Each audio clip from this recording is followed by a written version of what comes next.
Ladies and gentlemen, I want to start off with saying that okay, let me say this. It has been brought to my attention that I said that most trans women are escorts. I don't remember saying that. I've thought really long and hard on this. I don't remember saying that. If I did say that, I apologize. I don't think that. If I did say that, I misspoke. But I do sincerely apologize for that. And, that's just been brought to my attention. By the way, I've been having conversations with, people that I want to connect with my podcast and people who listen to it and things like that. Some have critiques, some have compliments and things like that. So I just wanted to say that if you want to reach out to me and just say anything, just say what you think, what's on your mind. If you agree with me or disagree with me, just let me know. Just reach out to me. My DMs are always open. If you totally disagree with me, I'm not going to ignore you. I'm not going to do that. Okay. I like it when people reach out to me. Now, I will say this. When it comes to comments and stuff like that, it usually starts like a chain of conversation that I can't possibly respond to everyone. But usually if you DM me or email me, I can respond back to you. So that's what I would say. So anyway, concerning my comment about trans women being escorts, if I said that, I apologize. I really don't recall saying that. But anyway, let's get into, the episode. Now, where am I going to start? I want to start with, this story about Ayanna Pressley. And she, along with Alexandria Ocasio-Cortez, claims that it's racist for people not eating at Chinese restaurants. This is from the Daily Wire, and it's titled, Democrat Ayanna Pressley seems to claim racism is responsible for people not eating at Chinese restaurants. Okay. Far-left Representative Ayanna Pressley claimed on Thursday that racism from the coronavirus was responsible for people not eating at Chinese restaurants. Since the beginning of the COVID-19 outbreak, we have seen not only the spreading of the virus, but also a rapid spreading of racism and xenophobia, Pressley said. We witnessed it at the highest levels. In fact, that the Republican Party fanning irresponsibly these flames. One colleague tweeted that, quote, everything you need to know about the Chinese coronavirus. My district is home to nearly 32% foreign-born residents, with more than a quarter immigrating from Asia, Pressley continued. This painful rhetoric has consequences. Restaurants across Boston's Chinatown have seen up to an 80% drop in business, and I believe that this has everything to do with the rapid spread of misinformation and paranoia. It is critical that we stand against these insightful messages. Okay, let me say this. Ayanna Pressley is not the smartest woman in the world. I'm not saying she's the dumbest. I'm not. But I say this all the time. Everyone says something stupid at some point. And this right here is just plain stupid. Because she's upset that it was called the Chinese virus. She has numbers of, people not going to going to Chinese restaurants. It's amazing. It's really amazing. So, let me say this. When it comes to viruses,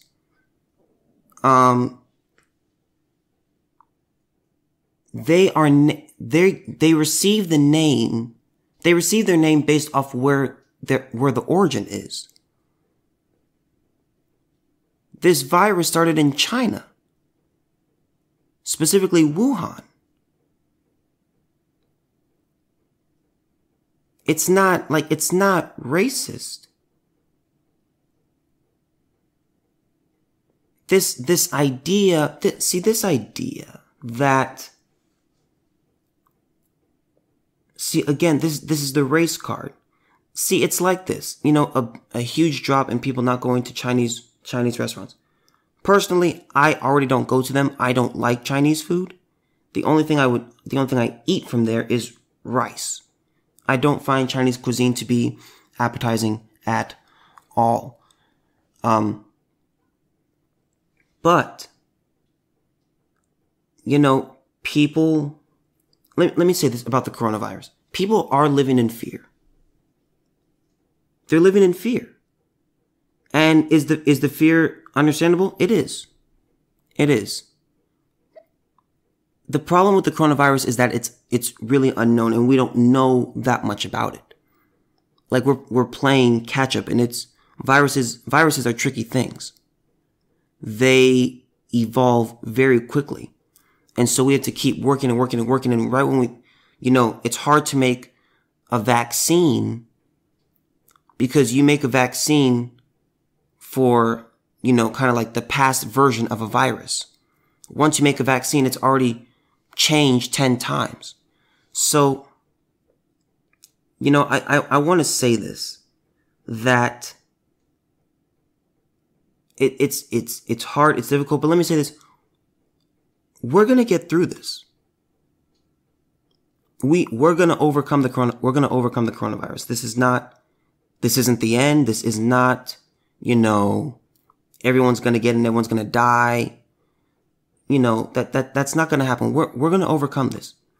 I believe that this virus is going to, I think it's, call it crazy, but I think it's going to disappear as quickly as it came about. Because this thing came like out of nowhere, and then it just spread rapidly. I think just as quickly as it came, it's going to leave. That's my belief.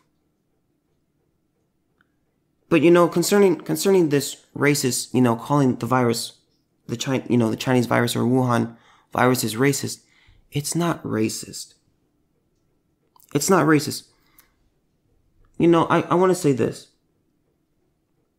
When you pull the race card, when you pull the victim card, you pull the trans card, when you pull the gender card, when you do that, you're not doing yourself any favors. You're hurting yourself. It's like this. Let's say I cook a meal.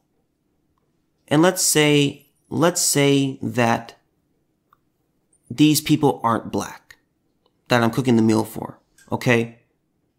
I cook the meal and they all hate it. They all hate what I cook. Is it fair for me to say that they're racist? Like that doesn't make any sense. Because see, here's what that means. What if we're really going to say, okay, anytime something negative happens, it's because of racism, sexism, xenophobia, transphobia, misogyny, things like that. When we point to those terms, it doesn't help us. Elizabeth Warren got knocked out of the race. She talked talk for like the next 2 or 3 days was, it's sexism that she lost. No, it's not. She lost because voters didn't think she had the best chance to beat Donald Trump. It's that simple. It's not that she's a woman. That's not it. Democrats were pushing, saying, okay, anyone is better than any Democrats running up here, they're better than Trump. Okay? So the best move for us to make is, go and throw our support behind the best person we think has the best chance to beat Donald Trump. That's what they've been campaigning on. If I had $1 for every time they said Donald Trump's name, I could retire. I could pay off all my debt. I could pay off all my medical bills. It would be ridiculous. That's why she lost. It's not because she's a woman. I mean, just stop the blame game. Because what that does is when someone succeeds, if someone succeeds at something, then it's like, oh, they must have only succeeded because of this, this, and this. If I say Elizabeth Warren lost because of sexism, is it fair for me to say that, I mean, this is so ridiculous. Is it fair for me to say let's say she runs again in 2024. Let's say she wins. Could I say she won because she's a woman?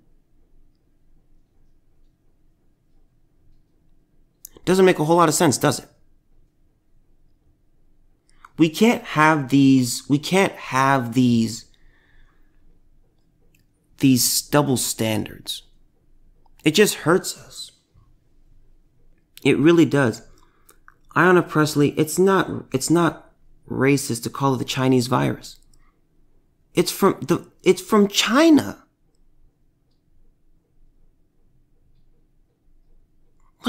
That's just dumb. That's just dumb. I don't understand. I don't understand. We have this obsession, I will call it, and the American Council on Science and Health uses the same term. Let me read what they say. This is from the same article. Historically, microbiologists named new diseases after locations, animals, or people. To this day, flu strains are named after the city in which they were first isolated. There's another problem with accusing the name Wuhan virus of being racist. All influenza strains are named after the location in which they were first isolated. This isn't done because of racism. It's done because it helps epidemiologists track the viruses. Once again, things could get awfully confusing if influenza strains were named flu number 3296 and flu number 9114. As usual, America's pathological obsession with racism misfires again. It's just ridiculous. I remember PragerU had this video of this guy, and he's wearing, I don't know if it's Chinese attire or Japanese attire, but he's wearing that, and I want to say he's at like UCLA or some Ivy League school. And most of the people that pass him are like, oh my God, you're a racist, you're a bad person, you're evil, like you're disgusting. And everyone was just saying, okay, you can't wear that because that's racist to wear that. And it's like it doesn't make sense. So he went, I think it was China because he went to Chinatown. So he was wearing Chinese attire and he went up to Chinese people and he asked them, is what I'm wearing racist? And they said, no, it looks good.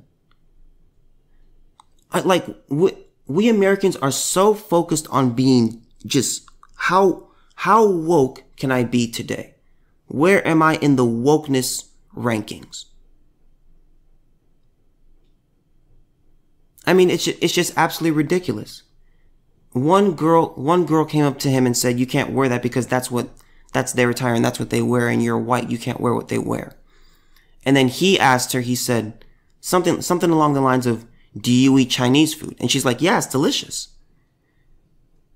And he's kind of like, well, isn't that racist? Her line of thinking just immediately fell apart.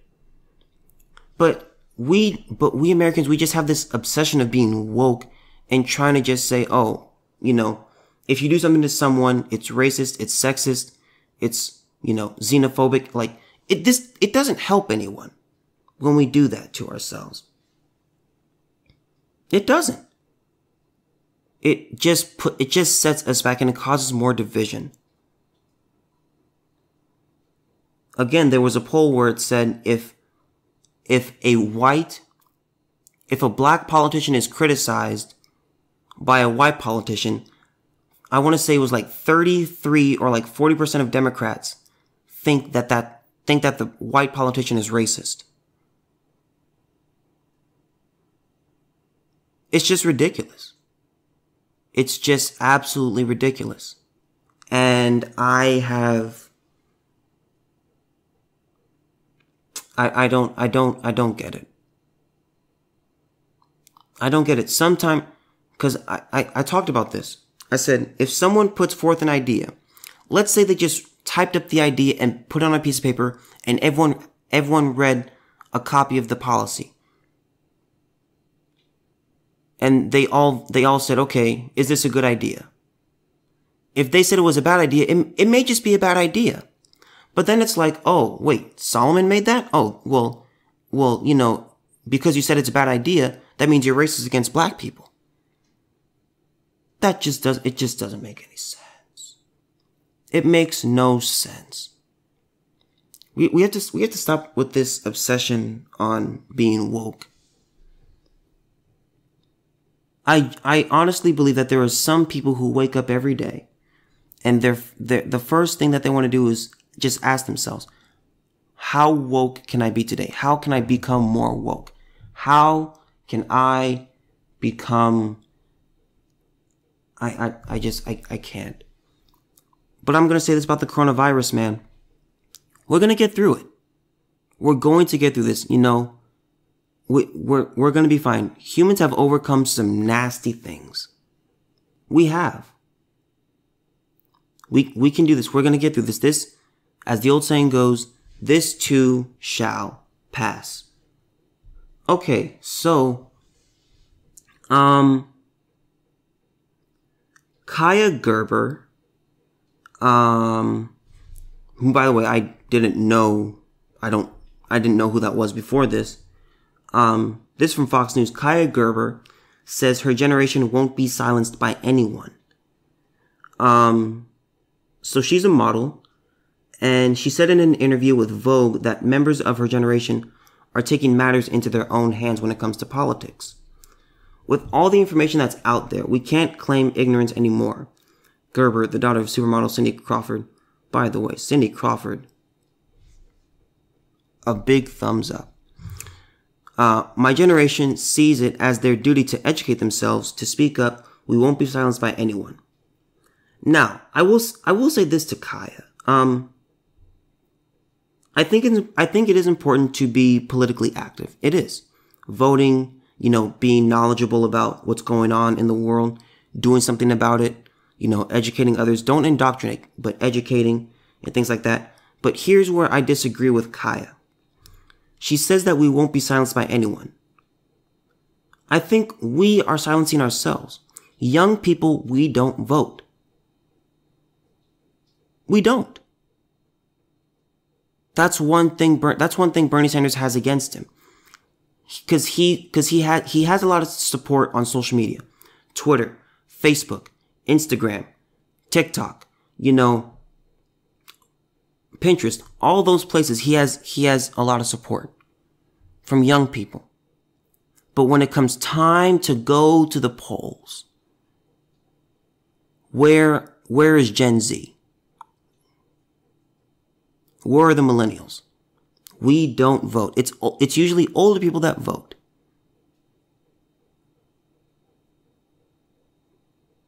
And one thing, you know, I think it's pretty unlikely that I could get Kaia Gerber on this podcast.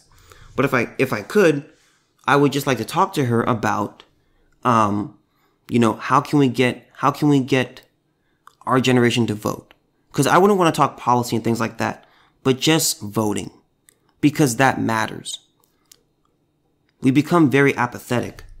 Our generation has become very apathetic in terms of politics and things like that. Let me get back into the article. Gerber, who's 18, has been politically outspoken since attending the March for Our Lives in Los Angeles 2 years ago, often advocating for gun control. Gerber received support from her fans on social media for attending the rally. "We have ways of communicating with each other that we didn't have before," she said. In reference to her own fame, she added, "When you have a big platform, it seems irresponsible not to use it for good." The interview was one of many conducted by the publication with models from around the world to celebrate today's global runway. On the cover, Gerber simply wore blue jeans paired with a black jacket decorated with golden embellishments. In her solo shoot, the model donned a colorful leather jacket and denim pants to match, both designed by Paco Rabanne. I think that's how you pronounce it. But she's a very pretty girl. But that's not the point. The point is that Gen Z, I'm a Gen Z, okay? So I'm gonna talk to Gen Zers. We have to step up our game. We have to. We've never had more access to information. We've never had so many different platforms and ways to reach people. Kaya she's right on point here. We can't be apathetic. We can't just stop voting. We can't do that. Giving up and just saying, "Oh, well, you know what? Who cares? What difference does it make? They're all the same." That's a bad mindset to have. It's a bad mindset to have. And we just have to focus on arming ourselves with knowledge and actually getting out there. Remember, Twitter, I said this in an earlier episode. Remember, Twitter is not the real world. It is a virtual world. It's not real. Okay, if you want to be all active and stuff like that, go out and actually vote. That's what you need to do. Tweeting just to get likes and stuff like that, at the end of the day, it doesn't do anything. It doesn't.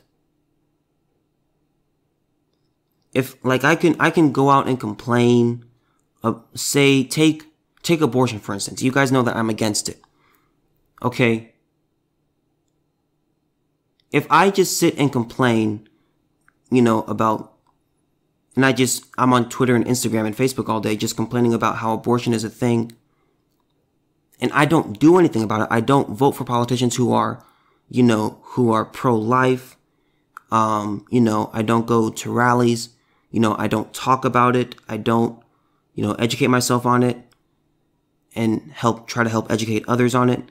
I'm not doing anything. Just sitting on social media and just using our thumbs isn't going to do it. I mean, we Gen Zers must have the strongest thumbs ever of any generation. Our thumbs are very, very good and very strong and very talented. But we gotta go. We have to get out there.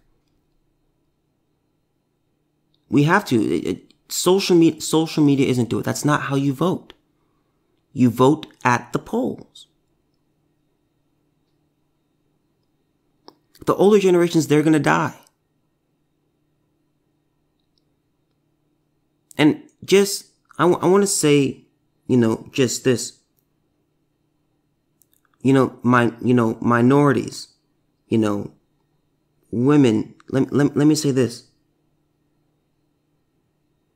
There were people who died that would have given anything, that would have given anything to vote. They died so that we could have a chance to vote. Like, I look at, blacks who don't vote, and I'm just like, you gotta be kidding me.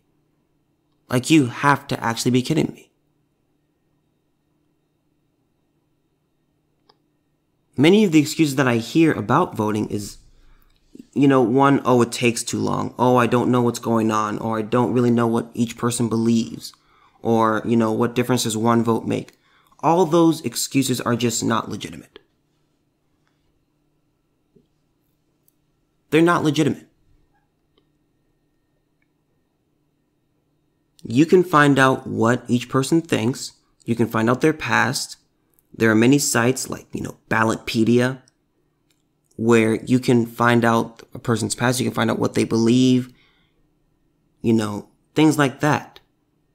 You can find out what they stand for. And if you want the argument of, voting takes too long. Okay, there are many states where you can mail in your ballot. There are, it's not like you vote every single day. It's not like going to work. It's not like that.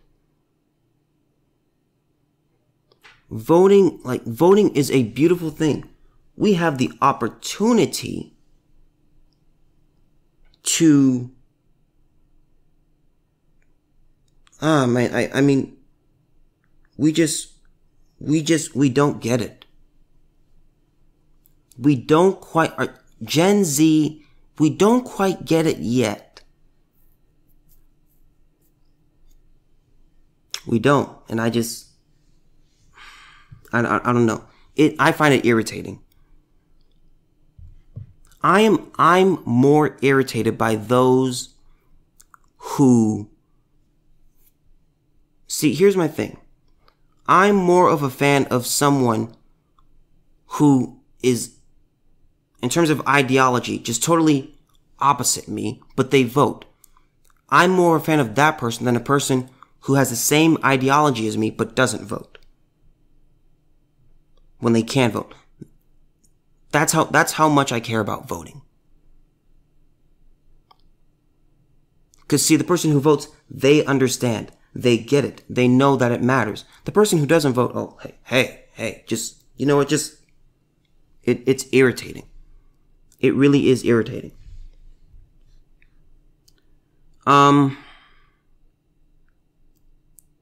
Let's see. Okay. So I want to get into, I'm going to say this. When I got started for this episode and I was trying to find stories, I've never had a harder time looking for stories. Because the vast majority of everything that I looked at had to do with the coronavirus. I'm sick of hearing about it. I'm sick of talking about it and things like that. I'm just like, man, come on. It's really difficult. Right now I'm getting, I'm doing a lot of interviews and stuff like that. I have a collaboration, coming out soon, specifically Sunday, with, another messy podcaster, The Babbling Bean. It's a pretty interesting podcast. I would really give it a listen. But I will be, you can catch that on Sunday. But I'm finding a lot of people that I'm trying to do interviews with and just talk to them from different walks and different areas of life. And for one reason for that is to get through this coronavirus stage. This is going to pass, but finding news is extremely difficult. It really is. But anyway, some of the people that I'm talking to through social media and collaborating with and making appointments with, you guys have some good stuff coming. I'm going to say that. Okay. Now this story does relate to the coronavirus, but it has to do with dating. And this is from marketplace.org. It says, quote, social distancing becomes the new norm, will online dating start to lose its appeal? Okay, before I get into this, I'm going to say flat out no. Just flat out no. And let me say this. Okay. Let's just think about this. Online dating has never been more popular. And when you do online dating, yes, you're going out in public and you're being with people, but it's not, it's not like speed dating where you interact with like you interact with everyone in the room. You meet someone online, you talk to them for a little bit, for like maybe a few days. You call them, you set up a date, a time and a place. You meet at that place and you go from there. We can't just stay inside. Everyone cannot just stay inside. Society still has to function. There are places we still gotta go. There are things we still gotta do. We still have to interact with each other on a face-to-face level at some point. We can't just stay inside. Now, while the coronavirus is going on, I would say, you know what? Dating is not the most important thing right now. It's about health. Okay, that's key. But what I'm saying is, this too will pass, but don't stop dating online. And don't stop trying to meet people. Because when you do that, that's just living in fear. And you miss out on many joys. The number one killer of dreams is fear. It's like this. I've said this many times. Since kindergarten, I have always wanted a family of my own. I've always wanted a wife, and I've always wanted children. Okay, at some point, if I want a wife, I'm gonna have to meet somebody somehow. And I'm eventually going to have to meet this woman in person. Okay, if I just have these dreams of wanting a family and having a family and, coming home and, my kids, running up to me and, hugging my legs and just saying, "Daddy, we miss you," kissing my wife, "Good morning" in the morning, things like that. If I have those dreams, but I let this fear just hold me back, well, I'm never going to get that family. It's not going to happen. We're going to have to interact with each other at some point. We're going to get through. I'm going to get into this article. You could say, by the way, this is from marketplace.org. And this came out 2 days ago. You could say online dating, meeting people virtually while you decide whether or not to meet them in person, is already a form of social distancing. Now we're in the throes of COVID-19. And another form of social distancing has become best practice. What will become of Tinder, OkCupid, and Bumble? Thomas Jaron is pretty active in the world of online dating. He's on Tinder and Grindr and goes on 1 or 2 dates a week. Wow, that's a lot.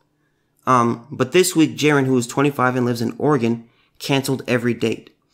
I felt a little bit like Chicken Little for it, but I canceled the date, Jaron said. And then I had some things planned for this weekend that I'm canceling as we speak. Jaron is not telling people that he's canceling because he's worried about getting COVID-19. I'm so ashamed to admit it, he said. Analysts say online dating apps are bound to take a hit.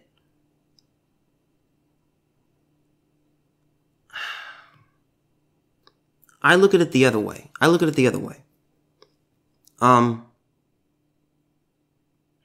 You know what? Let me keep reading. As the virus keeps spreading, that fear is going to increase. I can't pronounce this guy's last name. But it was a senior equity analyst at Morningstar. What that means for the company is higher churn and less growth in subscribers. I mean, you look at the stock and it's certainly come down a lot. I think this is just because of the hype. Coronavirus is going to become, older news. But I will say this. I think currently it's going down, but I think it's going to go up. Because people will be afraid, but people are still going to want to date. They are. At some point this is going to end. And every single person, they're going to want to meet other people. I think online dating is going to increase even more because people will say, okay, well, instead of having to go to a bar to meet people and, having drinks and eating the finger foods that everyone sticks their dirty hand in, I can do online dating. I think online dating is going to explode after this. I really do. I think it's going to really go up. Now, you guys know that I don't date online, but you guys know that I am thinking about it, and I am leaning towards it when my 22nd birthday comes around. So that's what I would say. Let me see. Dating apps, this is back in the article, dating apps are starting to make adjustments to the new reality. Tinder has canceled the international release of Swipe Night, a choose-your-own-adventure series that was scheduled to launch internationally this weekend. The company has also added a pop-up screen that reminds people to wash their hands and not touch their faces. In the long run, dating apps are more likely to remain profitable. In our opinion, after growth and the coronavirus cases plateau, or let's just say slow down, fears begin to subside.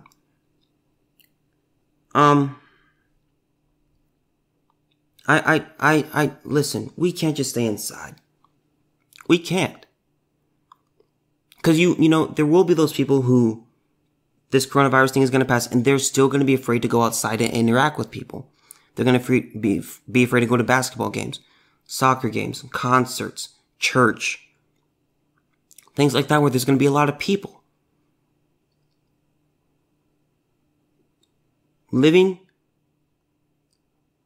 Fear is such a killer. There are so many opportunities that I missed due to fear. Whether it's girl related, job related, scholarship related, school related. Fear is just a killer. Now, we do have to prioritize. Right now, dating is not the number one thing. We have to prioritize our health. I understand that. But remember, this too shall pass. We're going to get through this. And when we get out of this, we can't be afraid to just be interacting with people. We can't be afraid to interact with people. We can do things smarter and better, but we still have to interact with each other. Just doing things online that really hurts us. That really hurts relationships. And we can't let that happen. We can't let this virus isn't bigger than us. It's not. So I would say, if you are dating online and you're swiping left and right, okay, I look at it this way. If you swipe right on someone and you match with someone, just, you would keep talking for longer and just plan the date, more, further out. Just do that, but don't stop dating. Don't do that. Don't delete your dating apps. Don't do that. We're going to overcome this. We're bigger than this. It's a big bump in the road. I've seen a lot of things on social media saying that 2020 has sucked. I can see how people would think that, Kobe died.